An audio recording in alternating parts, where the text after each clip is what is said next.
Buenas tardes, mi nombre es Jorge Emilio Partida Jaramillo, del Laboratorio de Electrónica 1 de la Brigada 208. Aquí voy a explicar la práctica número 3, que es un circuito recortador. Tenemos como objetivo comprobar el funcionamiento de un circuito, aprender a utilizar generador de funciones, conocer los botones y perillas de generador de funciones, medir la frecuencia, voltaje máximo, voltaje pico a pico en un osciloscopio y afinizar los conocimientos del uso adecuado del osciloscopio. Para esta práctica vamos a utilizar este circuito que se llama circuito recortador en serie.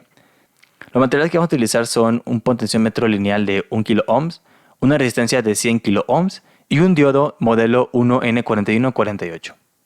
También ocupamos de equipo un osciloscopio, una fuente de alimentación y un generador de funciones. Entonces, armamos este circuito en nuestro simulador. Aquí lo tenemos. Como ves, este es el generador de funciones, la resistencia, el diodo. En la práctica dice diodo 1N4148, pero aquí en este multisim no viene el 48, así que puse el 49. Tenemos el potenciómetro, este es un osciloscopio y esta es la fuente de voltaje. Es una fuente de voltaje variable. Entonces corremos el programa y nos indica en el primer ejercicio.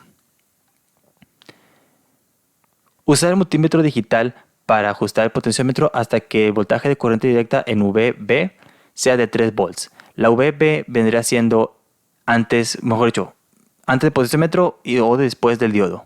Es decir, en este punto. Aquí tenemos lo siguiente. Aquí tenemos la fuente de voltaje en 12 volts.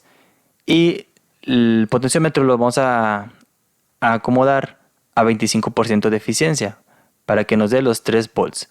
Y esto es lo que nos da en el osciloscopio. Como vemos, este vendrá siendo la función original, por así decirlo, una señal sinusoidal, pero con el circuito recortador nos da la siguiente señal, es decir, se corta más o menos en los 3 volts. En este caso, el eje positivo se recorta. Después nos pide lo mismo, pero para que el voltaje VB sea de menos 12 volts. La voltaje VBB vendría siendo este de aquí. Es decir, que esto en lugar de 12 volts positivos vamos a manejarlo con menos 12 volts. Es decir, el potenciómetro lo dejamos igual, solamente vamos a cambiar el valor del voltaje. Es decir, lo ponemos en menos 12. Aquí están los menos 3 volts. Y ahora como vemos en el osciloscopio, en el caso de menos 12 volts, pasa lo mismo. Se recorta en los 3 volts, pero en este caso son negativos, así que en el eje negativo. Acá abajo se recorta. Es decir, esta es la función original y esta es la función recortada. Y ese será todo el circuito. Muchas gracias.